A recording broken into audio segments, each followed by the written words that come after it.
Hi, I'm Kat. I'm Head of Customer Strategy at Kernel, and today I'm going to talk to you about investing for children. So, question one, when should I start investing for my kids? One of the great benefits of investing in your child's name or for a child is that they have time on their side. So, when should you start? Ideally, in short, the sooner the better, because you really want to harness the power of compounding to make their investments grow over time. Now, if you're listening to this video and your child, is 15, 16, it's not too late. Please don't feel like you can't start now, but it really does help that if you're thinking about having a family or if you have well-intending grandparents that want to contribute for a child, the sooner they start, the better. So thinking about the power of compounding and the time that children have, if you invested, for example, $50,000 and left that invested for 10 years, at a growth rate of approximately 5% per year, you would end up with $81,000 in that investment. If you kept that same investment, however, invested for 20 years, that balance would grow to $133,000. Now that is quite a significant difference based purely on the value of time. Question number two, will investing small amounts, say $50 per week, be enough to make it worth it? When thinking about how much to invest, really no amount is too little. The sooner you can start, the better, and any amount that you can start with is going to be valuable for your child in the future. As an example, if you started investing at birth for a child, even $50 per week, on an average return of 6% per annum, by the time that they were 18, that amount would grow to just over $80,000.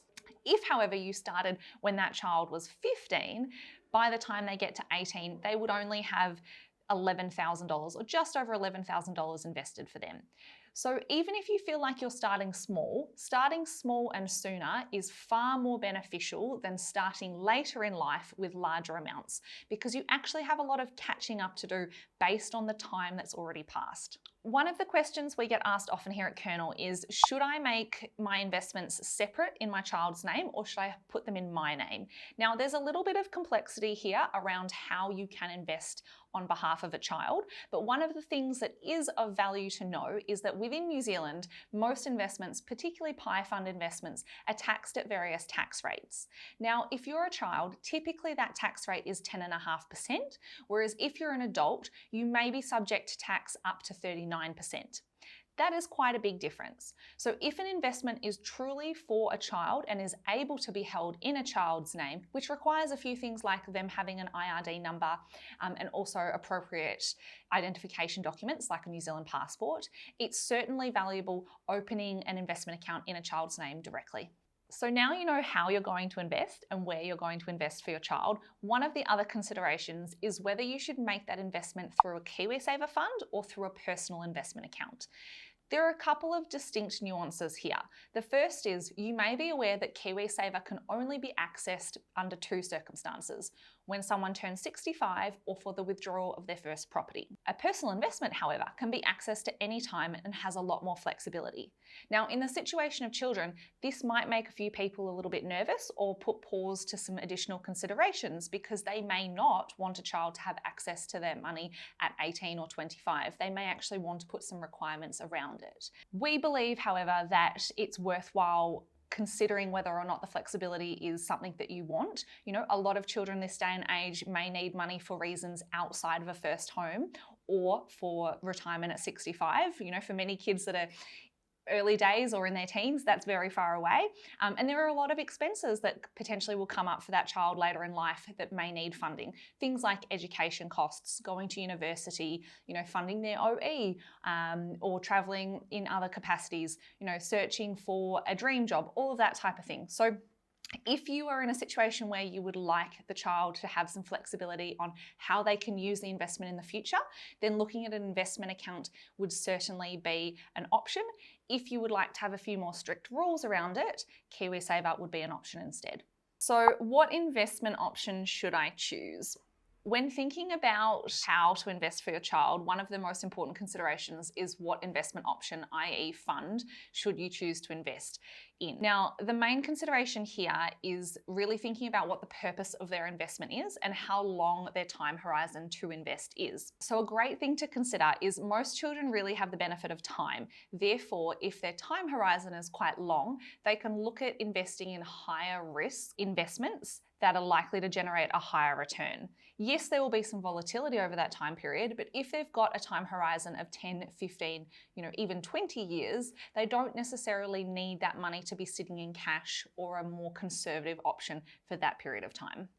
If you're in the situation where you're investing on behalf of a child a little bit later in their life, and it is likely that they're going to need to access that money sometime in the near future, let's say, for example, they're 15 years old right now and you're saving towards a university education and you foresee that they're going to need to use that money in the next 3 to 4 years, you would look at considering a more defensive fund option or a more defensive investment. So something like a cash fund or potentially a balanced fund. Whereas, let's say on the flip side, you're investing for a 7-year-old who may want to go to a university, may want to travel the world, may want to do something entirely different. The time horizon is a lot less defined and you definitely have time to ride any ups and downs in the market. In that situation, you may be looking at something more like a high growth fund or a growth fund. One thing that you may be thinking about is what happens when I need to give my child this investment in the future. So it's all well and good to talk about how to set up a kids account now and start investing for their future. But what happens when you get to that future point? So one of the nice flexibilities is you have the option of giving that child access to that money at certain points in time. You can also work with your investment provider. So here at Kernel, whilst we enable kids accounts that are managed by parents, at a certain point in time that would be needed to be managed by the child. If at that point in time you didn't feel like that child was ready to have access to the money, you can switch that investment back into your own name and keep it in your own name until such time that you're ready to hand it over. One of the other things that we really encourage here is making sure that there is open and helpful conversation around money and investing from early on in a child's life. And many parents actually use a kids account as a mechanism or a tool to help facilitate that conversation. So as a child becomes a little bit more aware of what money is and how investments work, they start to get a bank account, pocket money, all of those sorts of things, a Kernel Kids account can be a way to help educate them through some actual doing over the course of their childhood so that by the time they need access to that money, they're well equipped to understand what it's for. So in terms of the practical steps, does Kernel have a kids account and how much does it cost? At Kernel Wealth, we have investments for kids, individuals, and other structures as well. So yes, we absolutely can set up a kids account on your behalf. As I've mentioned earlier, children's accounts are always managed by a responsible adult. So in most situations, that's a parent, but it may also be a grandparent or an auntie and uncle.